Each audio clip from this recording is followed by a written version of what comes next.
Assalamualaikum warahmatullahi wabarakatuh. Kami dari kelompok 1 yang terdiri dari Asmiati, Ernawati, Marina, Inge Yolanda. Kami akan memaparkan tentang asuhan kebidanan pada perempuan dan anak dengan kondisi rentan dan kebutuhan khusus permasalahan fisik. Latar belakang. Kelompok rentan menurut Departemen Hukum dan Hak Asasi Manusia adalah semua orang yang menghadapi hambatan atau keterbatasan dalam menikmati standar kehidupan yang layak. Kelompok rentan berhak mendapatkan perlakuan khusus untuk dapat memenuhi kebutuhan sehari-hari. Menurut Undang-Undang Nomor 39 Tahun 1999, Pasal 5 Ayat 3, tentang hak asasi manusia yang menyatakan bahwa setiap orang yang termasuk kelompok masyarakat yang rentan berhak memperoleh perlakuan dan perlindungan lebih.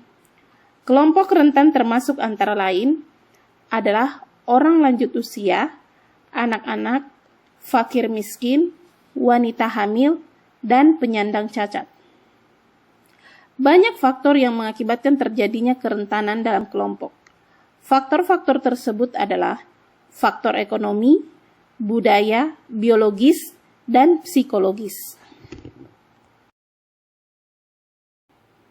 Rumusan masalah. 1. Apa pengertian kelompok rentan? 2. Apa saja kebutuhan khusus pada permasalahan fisik? A. Masalah disabilitas. B. Kelainan genetik. Tujuan. 1. Agar supaya dapat mengetahui pengertian kelompok rentan. 2. Agar supaya dapat mengetahui apa saja kebutuhan khusus pada permasalahan fisik seperti masalah disabilitas dan kelainan genetik. A. Kelompok rentan.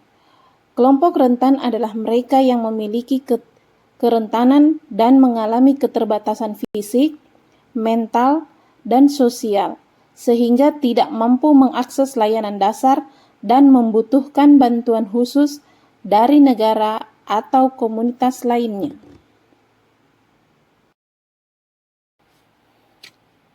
B. Kebutuhan khusus pada permasalahan fisik. Anak berkebutuhan khusus adalah anak yang memerlukan penanganan khusus sehubung dengan gangguan perkembangan dan kelainan yang dialami anak. Mereka yang digolongkan pada anak yang berkebutuhan khusus dapat dikelompokkan berdasarkan gangguan atau kelainan pada aspek pertama, fisik dan motorik seperti cerebral palsy, polio. Kedua, kognitif seperti mental retardasi, anak unggul atau berbakat. Ketiga, bahasa dan bicara. Keempat, pendengaran. Kelima, penglihatan. Keenam, sosial emosi. C. Faktor penyebab anak berkebutuhan khusus.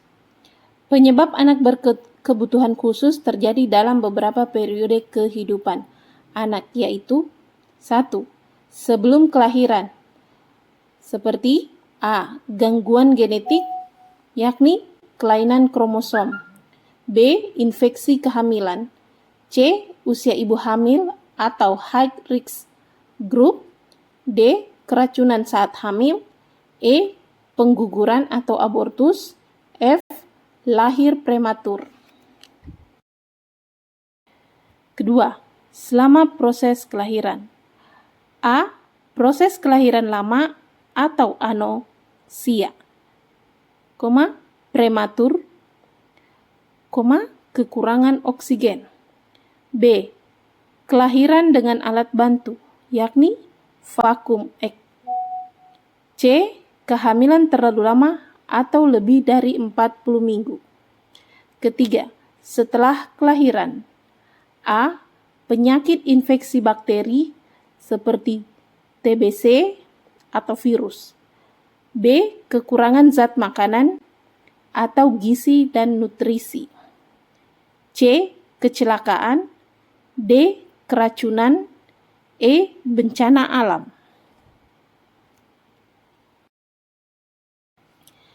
D. Jenis anak berkebutuhan khusus. 1. Anak disabilitas penglihatan. Kedua, anak disabilitas pendengaran. Ketiga, anak disabilitas intelektual. Kesimpulan. Masalah anak berkebutuhan khusus merupakan masalah yang cukup kompleks secara kuantitas maupun khusus. Mengingat berbagai jenis anak berkebutuhan khusus mempunyai permasalahan yang berbeda-beda, maka dibutuhkan penanganan secara khusus. Jika anak berkebutuhan khusus mendapatkan pelayanan yang tepat, khususnya keterampilan hidup atau life skill, dan sesuai potensinya, maka anak akan mandiri. Namun, jika tidak ditangani secara tepat, maka perkembangan kemampuan anak mengalami hambatan dan menjadi beban orang tua, keluarga, masyarakat, dan negara. Sekian dan terima kasih.